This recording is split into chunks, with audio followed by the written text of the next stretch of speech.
مرحبا يا جماعة الكيتو دايت والصحة ومحبي الدبل دارك شوكليت. اليوم وصفتنا ألواح شوكليت صحية مناسبة لنظام الكيتو دايت. في وعاء نضيف زبدة الحليب بدرجة حرارة الغرفة، لازم تكون طرية جدا، معها سكر ستيفيا، كاكاو باودر ولوز مجروش. الوصفة تحتاج تحريك كثير بالملعقة لين ما تتجانس المكونات كلها بحب. المهم ما نستخدم بالوصفة زبدة مذوبة مثل الزيت وتلمع ومنفصل مصلها عن الدهن. ضروري نحافظ على شكلها ولونها الكريمي الأبيض.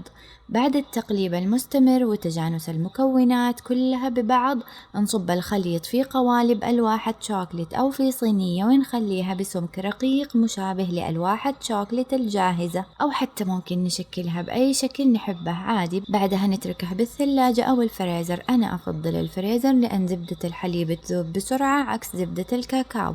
وبس كذا صنعنا ألواح شوكليت لذيذة صحية تنفع هدية لصديقكم اللي يتبع الكيتو أو أي شخص يعشق الكاكاو الغامق. أتمنى تعجبكم الوصفة، وإذا أعجبكم الفيديو لا تنسوا الضغط على زر اللايك والاشتراك وتفعيل الجرس. في أمان الله.